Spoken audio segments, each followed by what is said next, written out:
Good morning, everybody. Welcome to the weekend wrap up. It is December 7th, Saturday, 2024. I'm David Thomas. This is Mr. Josh Blevins. We're here to tell you the news that matters We are. and It's a report on what's going on. good Saturday. I got me a big tall cup of Southern Cup coffee right there, so it doesn't get any better than that on a Saturday Oh, I'm morning. telling you. Is So that the fancy coffee that you that always is get? that is a creme brulee breve, David. I don't even know what that is. What's in that? Do you know? It's some kind of espresso and half and half, and a couple flavored syrups, and it tastes really good. I noticed you got little snowflakes on your cup, so we're in the Christmas spirit. We're in the Christmas spirit. We got a tree. Yes, exactly. We got a Christmas Elvis has got his cup. tree up. There's a parade later today, I hear. There's a lot going on. Yeah, a lot going on. Well, before we start diving into the news that matters, Yeah, let's take a break and hear from our sponsor, Dennis Young Insurance. absolutely. Get the results you want with the personalized service you deserve at Dennis Young Insurance Agency. As a local independent agency, we offer coverage from several different companies, including Erie. So whether it's auto, home, life, personal, or business, we can find the right coverage to meet your unique insurance needs. And with a rate lock advantage, your rates won't go up as long as you do not change drivers, autos, or addresses. Contact us at Dennis Young Insurance Agency, insuring Shelbyville and surrounding areas since 1988.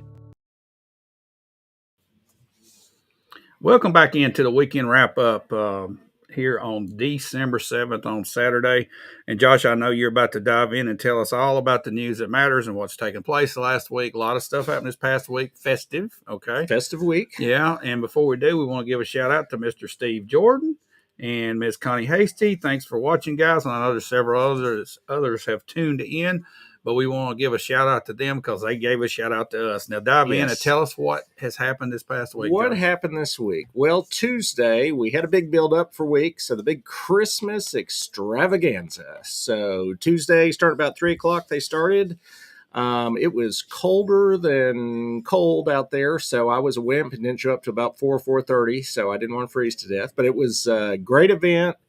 Huge turnout. I don't have a number. Nobody gave an official one. The only number that I know for sure is the city had bought 500 cups of hot cocoa mix, and when it was all said and done, they had 20 left over. So they gave out 480 cups of hot cocoa, and they were only open from 4 to 6, 2 hours. So I'm going to say most everybody there got that. Got the hot So cocoa. they probably had 500 or 600, 700 people there. Maybe. At least. And that was early. That was well before the tree lighting. So Right. yeah, that was that 4 to 6 time period when they were open.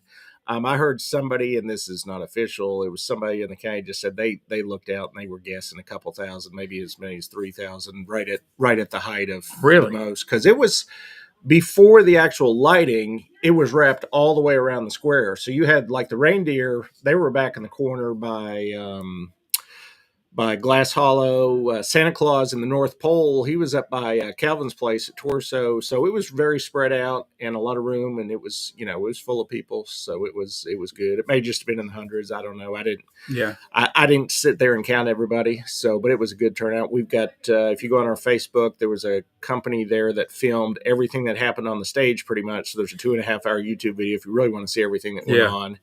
And then there's a drone video that somebody shot with the fireworks company. That was awesome. That was an awesome video of the square and the fireworks and the people in the background. It gives you a different perspective of fireworks when you're up there watching the middle of them. Fireworks. So yeah, that was. I mean, and those fireworks were legit. That was obviously a really good professional company, and just great all the way around. Hopefully, the idea is we'll turn this into an annual event now, and try to pull this off again next year. There were a few hiccups that hopefully they'll be able to work through. There always are the first time. Yeah, first time you try something this size. So it was really good.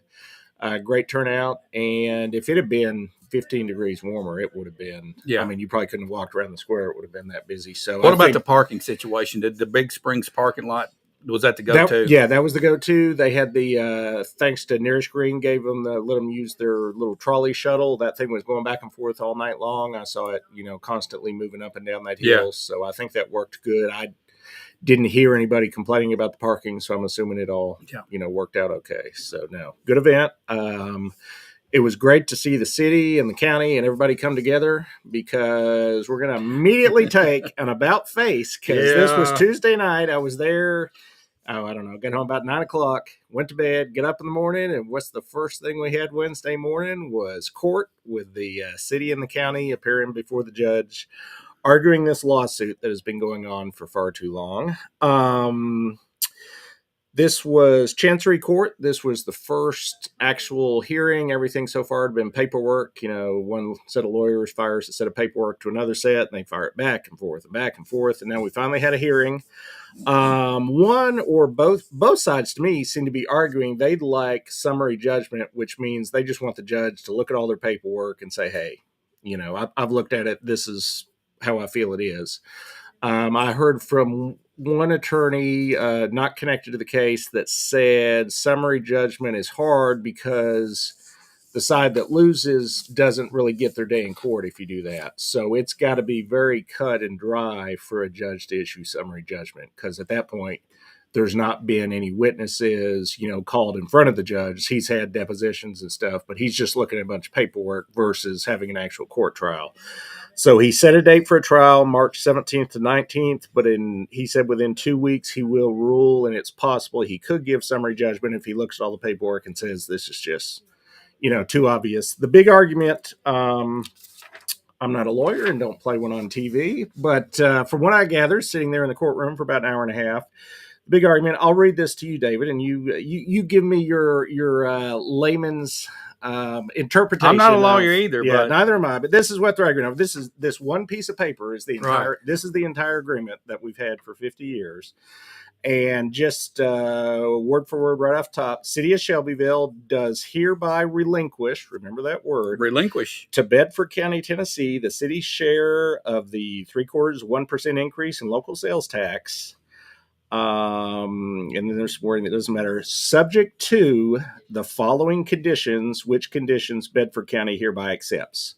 So that sentence is the whole tie-up. Does the word relinquish subject to, does that go on forever and ever? There's no word in there that says relinquishes Okay. forever, stops. That's To me, the argument. the subject to matters in Right. this case, I believe. Okay. Subject to whatever that was. Yeah. And most all of that was that the county was going to take over city schools, and basically the city handed over all the county schools so we could all have one school system. Okay. Right.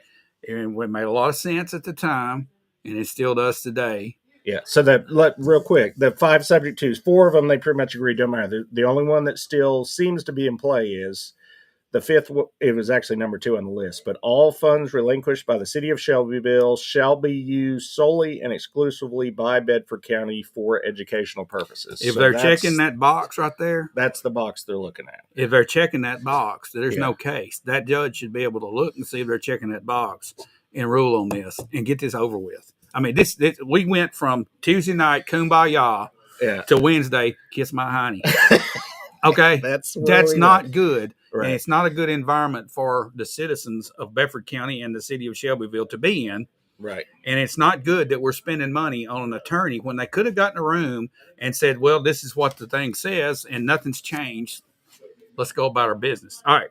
That's just me. Yeah. And like I said, and like you said, I don't play an attorney on TV. Right, I don't- And but yeah. but if that's it, if that's the documents, Now, there's- a couple of the other side arguments, a lot of side arguments came out. Oh, yeah. But apparently in the state of Tennessee, a contract that goes on in perpetuity, which means never ends, is not legal. So the question that they then argued over, which the county argued the other side of what you just argued, they said there's a way to end the contract, but they couldn't explain Okay. what the way to end the But contract is this was. a So, conventional contract? To me, it's like I'm giving a piece of property away to my cousin. right. That's not a contract. That's a gift. Okay. Was this a contract? That's the question.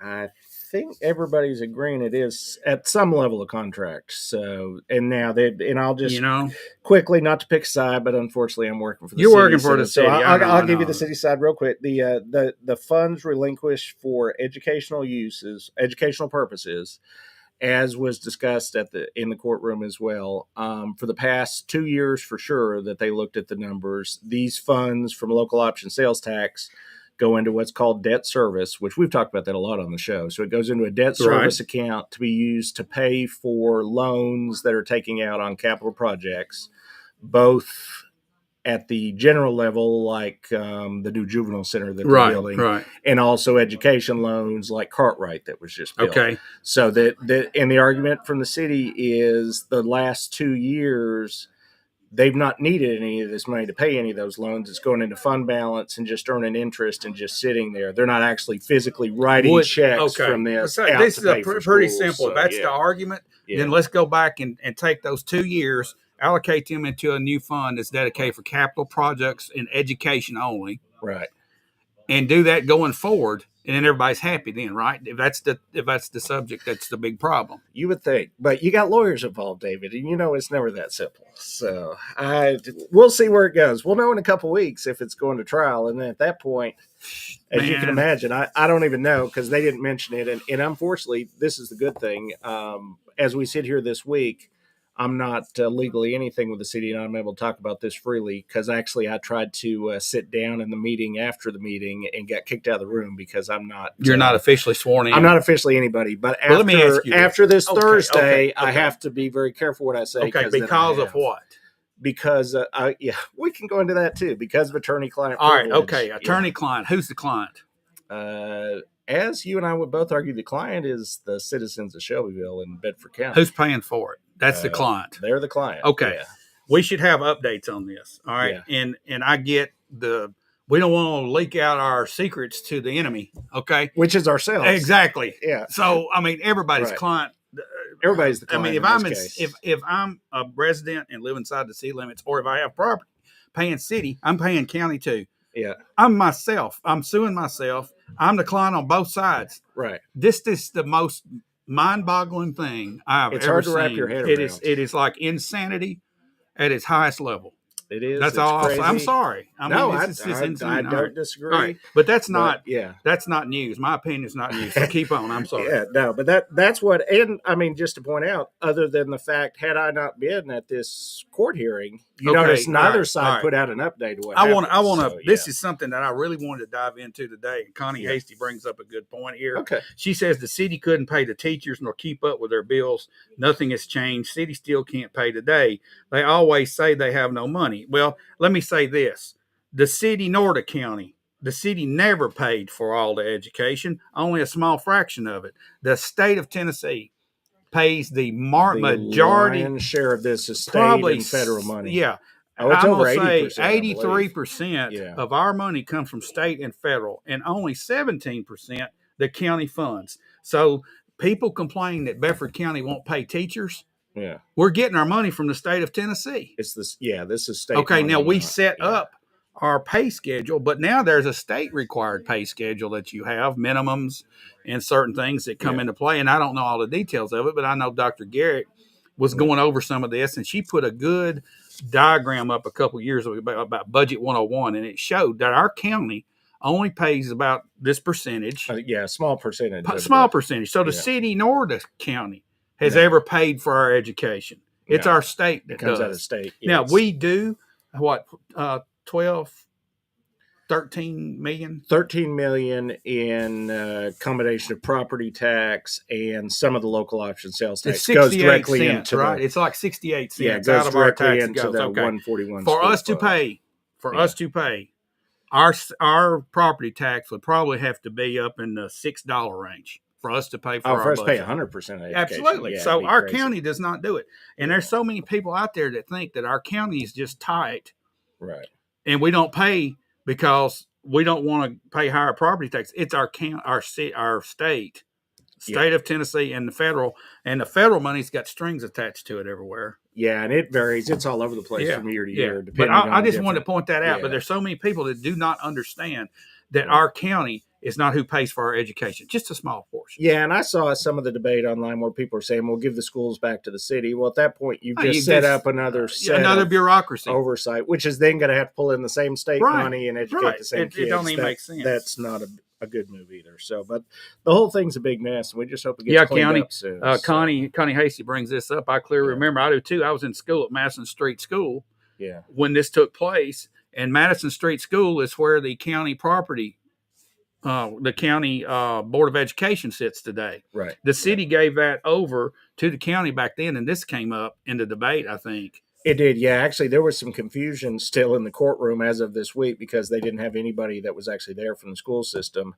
The lawyers thought that the school board building is currently still owned by the city and being leased out. Relinquish. Yeah, but it does not. Well, I looked up as soon as we walked out. We weren't supposed to be using our phones in the courtroom, but as soon as I walked out, I looked up the property record in the county board of education. Yeah, already it's owns been that way building, since when that took place. So. Yeah, so that's that. That's probably going to be our longest, strongest statement on that lawsuit because of unfortunately about what's about to happen with me not being able to speak as much on it. But that's where we stand. That's all we know about it.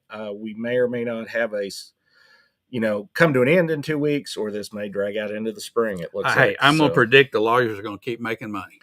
They're going to make money no matter what. And I'm going to predict that the taxpayers keep paying money. We've got to pay the money. That's how that works. So, okay. Thursday evening, we had city council study session, 6:00. This was the first study session where I was almost officially somebody that for the last 30 minutes I got to sit at the little kids table. Did you? The side table off to the side and ask a couple questions. You had your training wheels on. I have my training wheels on, so we'll get to that part of the meeting in just a minute. Opening of the meeting, though, city manager gave his update, and we heard, which we knew was coming, Duxon, our little chemical factory, has received their final certificate of occupancy. So they're free to do what they're legally allowed to do with that building at any point. So it's theirs. They're allowed to move in. They can start, operations, whatever they can do. All the boxes have been checked. They've been approved by the state. They've been approved by the city. They're good to go. We heard from our parks director. I'll be voting on this, but it appears that our use fees at the park are going to increase. This is like rentals for the pavilions, rentals for the sports fields. They've not changed since just like a comment on this. Yeah, it's so cheap, it's ridiculous. Yeah, it should be a lot higher. We've been getting bargains out there. Right. If you go rent a pavilion or one of the rooms inside, it's just dirt cheap. Oh yeah, it's next to nothing. And he's not doing a crazy increase either. I looked at the. If he doubled it, it would be justified. And it's not. He's not. Actually, to be honest, I believe there were a couple things like usage fees for soccer and baseball fields. I think he did double those because literally they were so dirt cheap. Oh yeah, it's terrible. And the thing about it, our park system, these prices, these fees are just almost a token. Been. Yeah. It's got this facility has to bring in money to help pay for some of the expenses of operating it. So nobody should complain about that. No, and we're intentionally trying to keep them low because obviously we have surrounding counties. Right. We look at our own demographics and say, hey, this is what we feel like the people in our county can afford to pay to use these facilities, and that's doing everything they can to keep the price low. And they definitely are not covering the cost. What you're paying to use the facility does not cover the cost. So it's still going to be a good deal. City also was presented, which is the third time I've gotten to see this presentation now, the Connected Community 5K sponsorship, where David is going to run in a 5K in May. David who? David Thomas. Aren't you running? I'm not running. You're not running? I don't run. No? I quit running. You could walk. Maybe I don't even want to walk. Could pull you on a wagon or something? I don't want to do that either. Nothing. Okay. All right. She did mention... How about this? How about we talk about it? We'll talk about that. They was mentioned during the presentation that maybe we should have a mayor's challenge and see which one of our mayors could finish the 5K fastest. I think that's a good idea. I think so too. Yeah. So we'll see if that happens or not.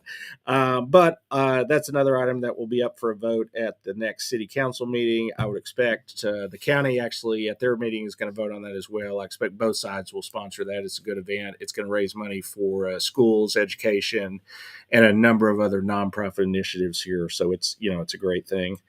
And then later the same meeting, which this one's kind of dragging on, they discussed the meaning of the word ratepayer for the city charter again. And in addition to the fact that we've now had 2 meetings about this charter changes and can't decide the meaning of this one word, I just got an email yesterday. We're now going to have a joint meeting in December between the city council and the power board to discuss the meaning of the word ratepayer. So, okay, what is a rate? I would assume a rate is, that's basically the electric and water or whatever you're paying Shelbyville Power for. Okay, so, the rate is the rate is whatever. Is a price. It's a fee. It's a fee. Okay, what is payer? That's the one that pays the fee.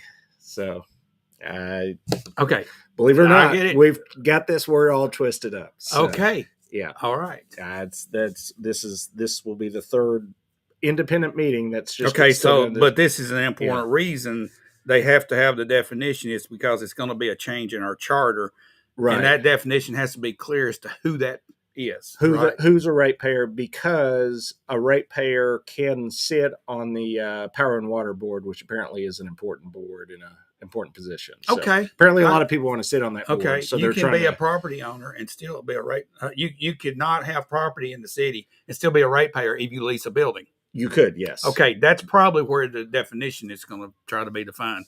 Like if you don't own property and you're paying a rate, but you don't live in the service area. Maybe. That's part of it. It's also the issue has been with Shelbyville Power, which this recently changed, but you can only have one name on a power bill.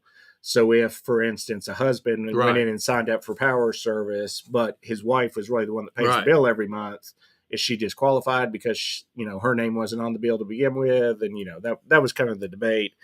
Still a little bit of debate. Honestly, it really goes back to one person that they put on the board, I think like a year ago, and there was a fight between the lawyers at the Shelbyville Power and the city versus if this person was eligible or not. So we're now going to try to. It's always there's a lot of disagreements. Our attorneys are fortunate that we always want to drag them into this. I don't know. There seems to be a lot of disagreements over minute details, but it's such it is. So next, well, not necessarily next on the agenda, but the other one I want to talk about. There were 3 rezoning ordinances that were new ones. There's some old ones as well that are on second reading. Those will go through, but there were 3.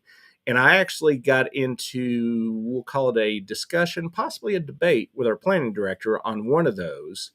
And that was over the, not to get back on the meaning of a word, but the meaning of the word on. So one of the requirements for this particular kind of zoning was the property has to be on a arterial or like a major road. So this particular piece of property is near an arterial road, but it's not on it. So I felt like if it's not on it, it's not on it. Okay. But he felt like it was close to it, so close was good enough. Would be not sitting in the road, but adjacent directly to it without any property between it. Right. It would be adjacent, and that's not bordering. That's not the case with this one. This one is 3 lots over from the nearest arterial road. So that was our discussion, and I get along great with our planning director. We had a good discussion. You can have fun with this. Yeah, we had fun with it. So it was, but in all seriousness, all 3 of these had different questions with them. And since I'm now have to vote on these, in addition to actually reading we get a bunch of paperwork. It's amazing the amount of paperwork we get. I think the packet I got last night was 200 pages again.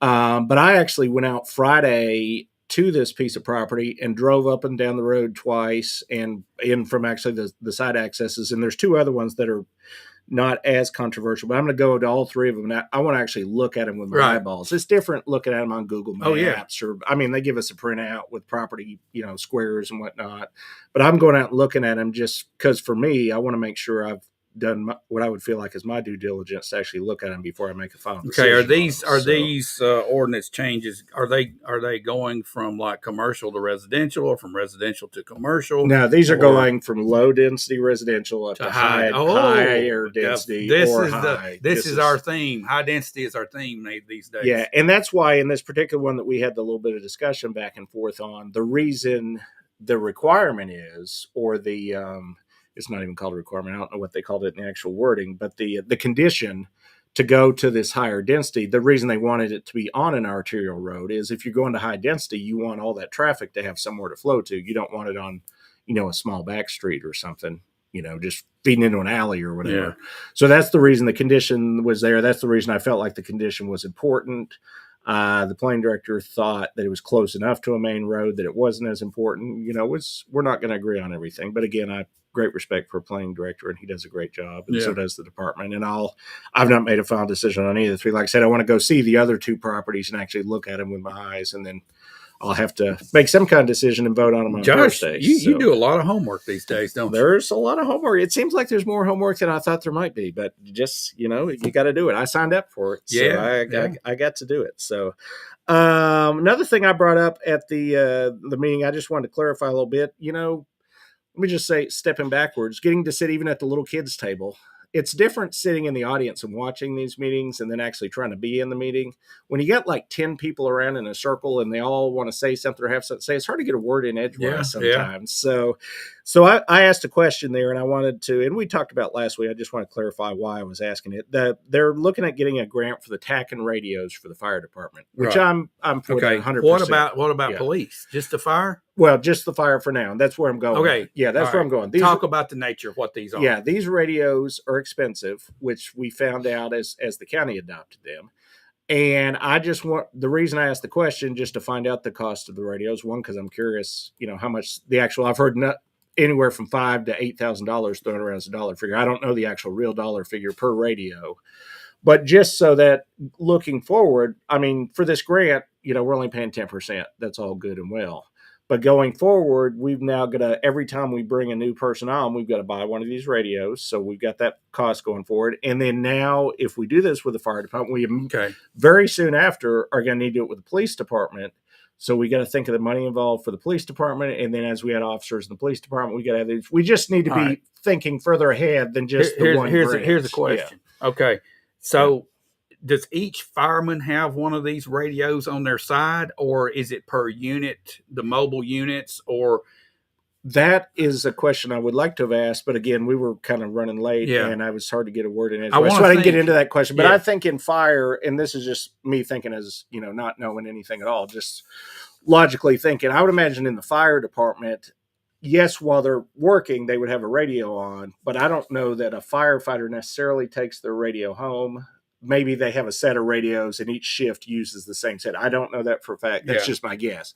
Okay. With police, I know our police department, they all have take-home cars, take-home equipment. Right. So for every single officer, you definitely have a radio on the police side. All right. So basically this TACAN system will allow us to communicate with the system that the county is about to go live with. Yes. And a number of municipalities across the state. So it's like a network. Yeah, that you can communicate with each other. And right now, if you got this for the fire department, that still leaves the city hanging on their separate deal. The police. So you can't communicate. You got to get your cell phone out or another system. Well, you would, as it currently works right now, and as it still would at that point, you communicate back to, you listen to Scary. You call back to 388, which is the 911 call center, and then they pass your message on to fire. You can't directly comment. Yeah. All right.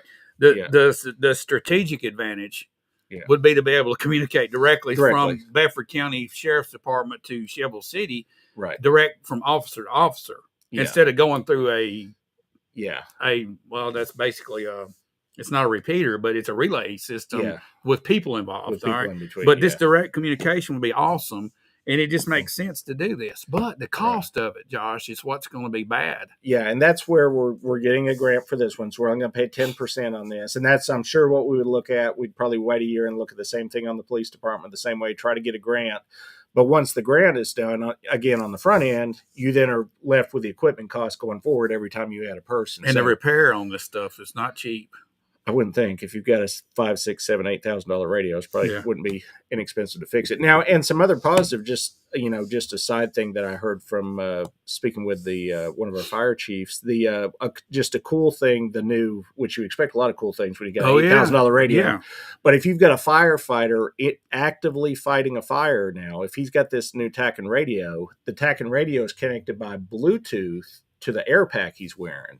So he can be in verbal contact with other people on the scene without having to pick up a walkie-talkie and hold it up in front of his face. He can literally be in the fire, fighting the fire, and have contact with other, firefighters on the scene. So it could have a life-saving aspect. This is an advance in our current tools. It's a big advance. We just need to know that it's going to be. We need to start thinking ahead that at some point this is going to cost some money. We just need to.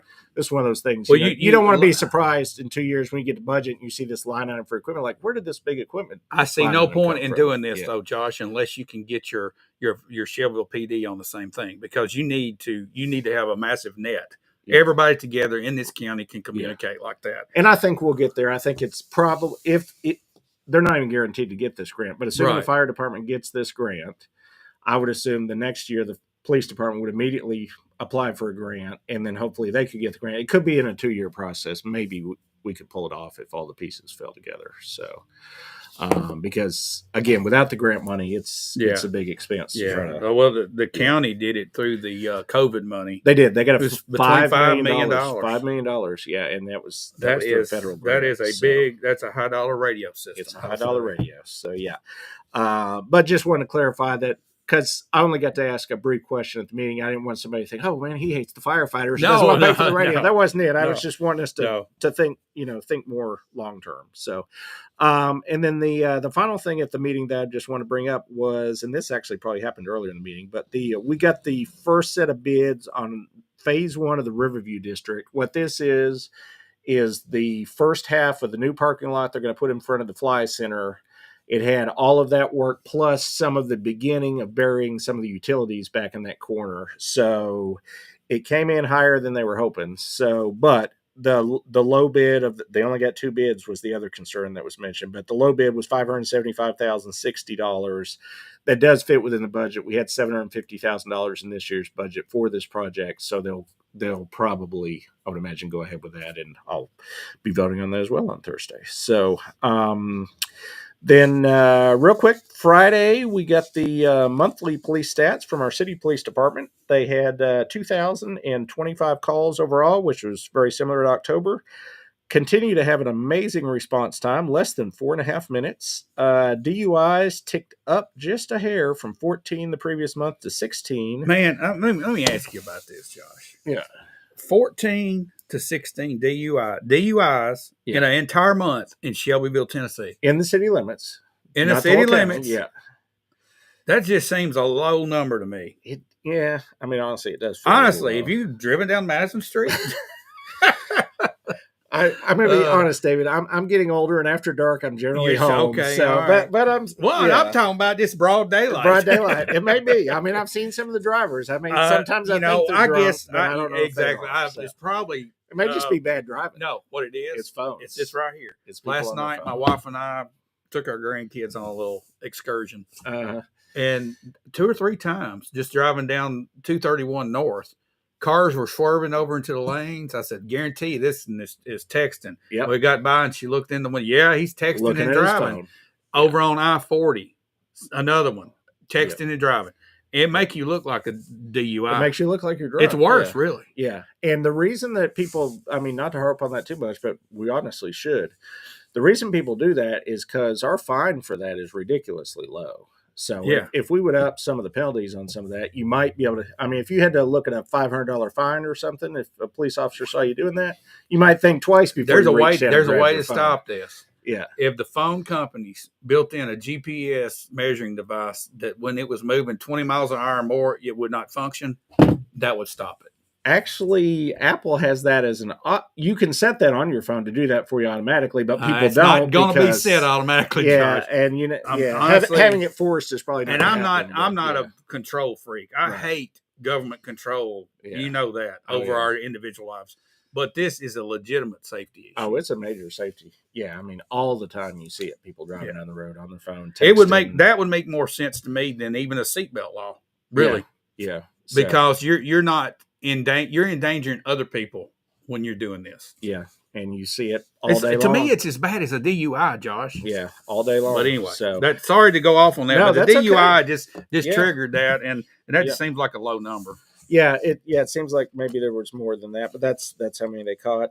Traffic accidents came down a little bit from the previous month and also from the previous year. We got a separate report, and we had 66, which is a year before we had 74, and the month before we had 77. So that was down a little bit. Domestic calls ticked up just a hair to 61, which is not good. That is now back as our second highest call reason to the police department is fights between. Question for you, Josh. Members. In all these statistics on the traffic accidents, are there any subcategories such as hit and runs?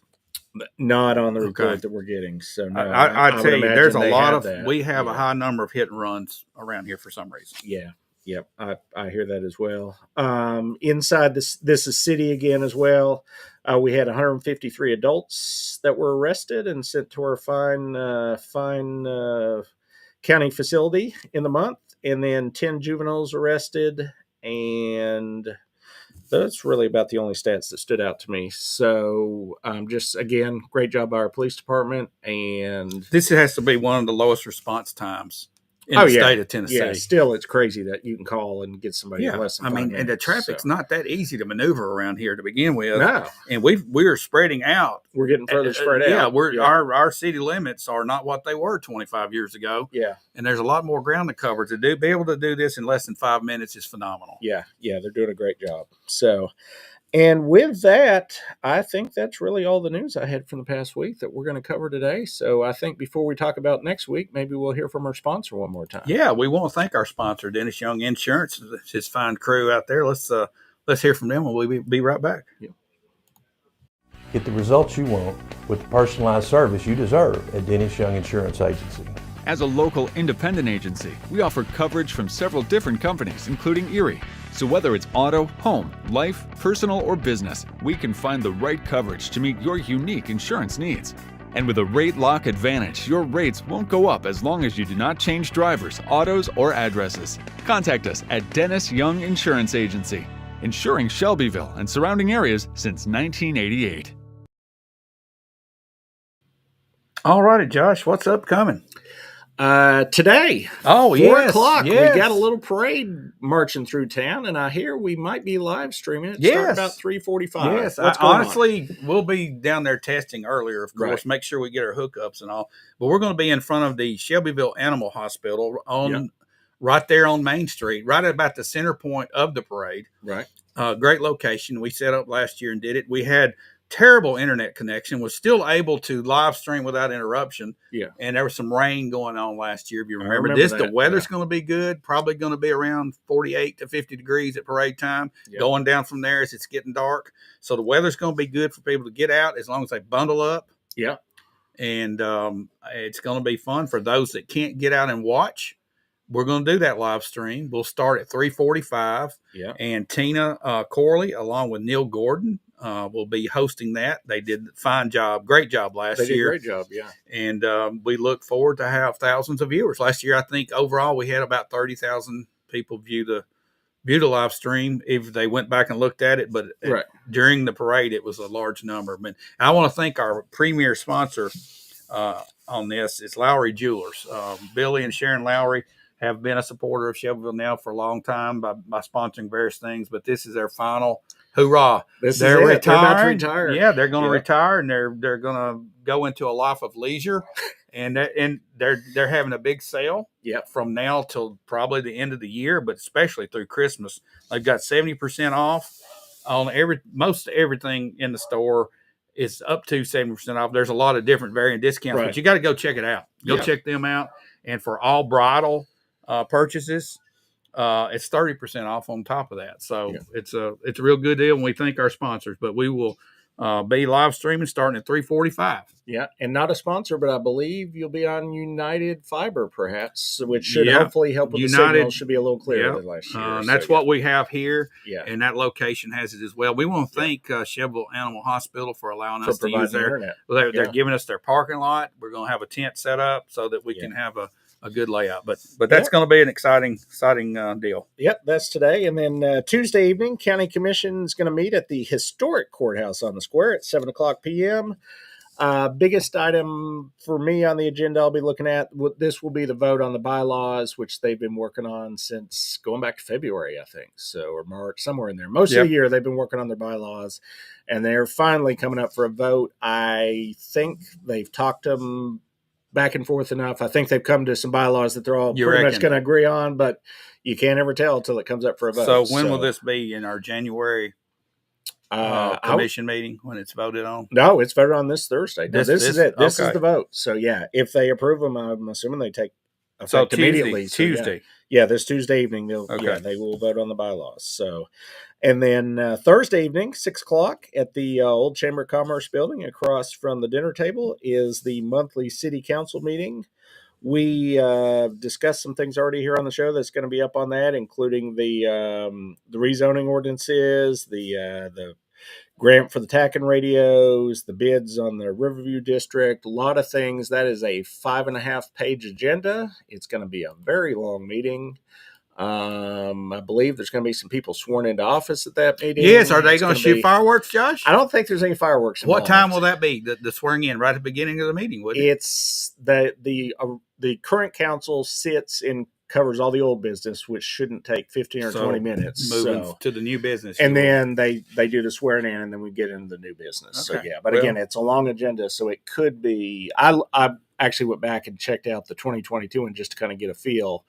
That one didn't have as long of an agenda, and it ran like an hour and a half, hour and 40 minutes. So I'd say this is hour and a half, 2 hour meeting. Okay, So, let me throw this out there, Josh, Yeah. for people to understand what they can see here. yeah, This is live streamed. If you go to Yes. the city website, City YouTube. okay, and I Yep. noticed the camera changing. And Yep. I sat and watched Bobby Turnbow for 30 minutes the other night. I could watch him just every move Bobby made, and then I saw William Christie. It's like the Yeah. cameras are like jumping. What's the situation Is the there? new Owl, I believe it's called Owl camera that that the city council approved a couple months ago. Right. It is a single unit that sits in the middle of the room, and it listens for noise. And if it hears noise, it's I a know. 360-degree Bobby camera. Turnbow was snoring. Was and he it snoring? picked Is it that up, what and it that's was? what it was. I I didn't watched. see him No, he snoring. wasn't asleep. No, I'm I just didn't see him snoring. agitated, but Yeah. I don't like that camera. You're not a fan of the No, camera? no, man. It's like it jumps around. Well, it's I want to see automated. everybody's pretty face. Well, the old camera was which still is sitting there, was up on the walls. You were seeing everybody from a distance, Right, and they and thought then- this way you could yeah. see. Well, you can. Yeah, you want to see Bobby Turnbow close up. You want a big I and know it, high I know it, I definition know on it. your 65-inch screen at home. I saw So William Christie. I saw Marilyn, and I Yeah. saw everybody. You did not see me because at the No, little kids you table, were on the training- little you had the kids training table wheels on. is physically cut off from Okay, the camera all right. because behind the kids table is where the audience But you sits. move up to the big and they people's don't, table. You yeah. move up to the I adult get to go to the table. adult table after the swearing. Yeah, on so we'll be Thursday, watching so for that. So the swearing in will be live streamed. It will be live If that streamed. camera picks up the noise. Yeah, that'll be curious. I don't know how they're going to work that because they had an actual physical camera at the one 2 years ago. So Yeah. this one will be weird because you got to stand there with the judge. So yeah, if the camera and you're in the right spot, maybe it'll pick it up. But All right, so that's going to be an exciting time. it's going to be exciting, and I mean there are some serious issues on that agenda that Yeah. will get voted on, and obviously we'll come back here next week and like I said, a couple of those I still haven't completely made my mind up on. So, but I'll come back next week and I'll kind of explain what my thought process was. Sure. And we'll also find out if some of them will pass, some of them won't. They may all pass. Who knows? But we'll talk about how that happens. So, All right, that sounds great, Josh. yeah. Next Uh, week, same time, same channel, same location. Yeah, Oh but- no, I lied. We will not be here the same day. Next week is It'll the be weekend. recorded. I'm out of town, so we look for a pop-up show on the Friday The Friday previous because before, I have a yeah. young man that is graduating from college on You Saturday have to morning. be there. I cannot miss that. So Saturday So morning, let's I think will be about in Friday Chattanooga. afternoon. Sometime in maybe. Friday, probably Yeah. honestly, probably Friday late morning because I've got Yeah. to leave town. Okay, So, we'll yeah. try to make sure everybody knows. Yeah, and it'll what's always going be on the so- Facebook And YouTube. you just think you're fresh right off the swearing in and the council. Oh, meeting. I'll have a lot to say. I know, It'll be exactly. crazy. All right, So, guys. Thanks for watching. Again, thank you to Dennis Young Insurance for being our sponsor of the weekend wrap up. Everybody be safe. Get out, go to the parade, or watch us.